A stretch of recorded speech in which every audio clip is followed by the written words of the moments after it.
देखिए, जहां तक भारतीय जनता पार्टी में नेतृत्व का विषय है, हमने बारंबार कहा है, यहां सामूहिक नेतृत्व चलता है, कलेक्टिव लीडरशिप जिसे हम कहते हैं।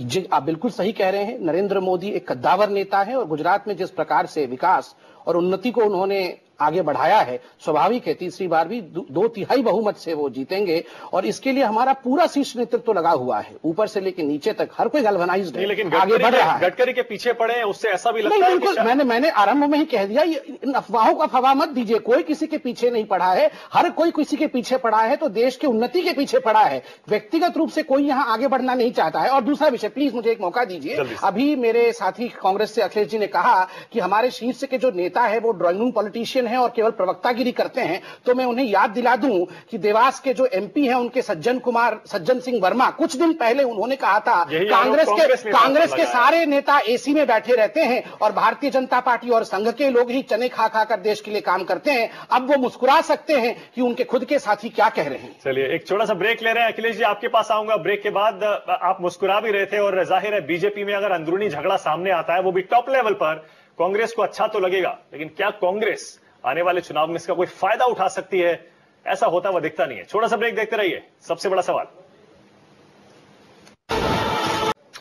जब आरएसएस के आइडियोलॉग एक बड़े नेता माने जाते हैं, आरएसएस के एमजी वैद्य ये कहते हैं कि गडकरी साहब के खिलाफ जो मुहिम चलाई गई है वो नरेंद्र मोदी चला रहे हैं, उसको हवा दे रहे हैं, तो जाहिर है ये सवाल तो उठेगा ही, क्या बीजेपी में अंदरूनी झगड़ा अब खुलकर सामने आ गया? अखिलेश प्रताप सिंह, आपके पास आ रहा हूं मैं।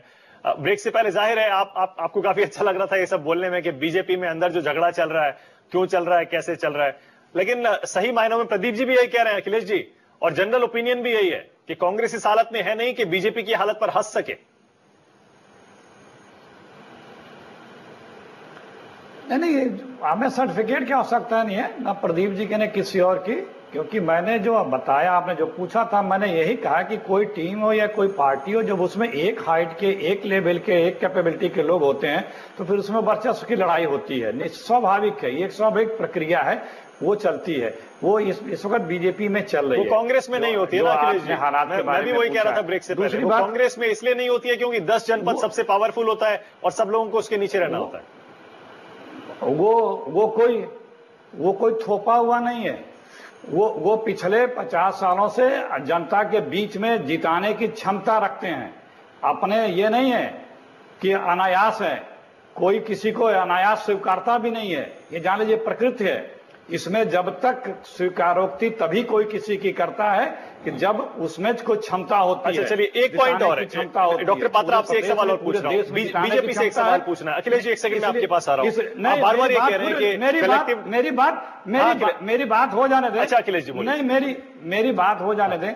फिर दूसरी बात की अभी जो आपने इसके पहले जिक्र किया था, देखिए आप तो मोदी जी के खिलाफ, मोदी जी जो भी बोलते हैं उस पर बहुत से भाजपा के लोग दबे मन से ऑफ रिकॉर्ड बहुत सी बातें बोलते हैं, लेकिन पब्लिकली कोई नहीं बोल पाता है। और यहां तक कि अभी जो राष्ट्रीय अध्यक्ष जी के लिए कुछ बातें हुई थी, तो जो उनकी अपनी सीएजी है ना, उन्होंने मीटिंग कर करके और उसको क्लीन चिट दे दिया।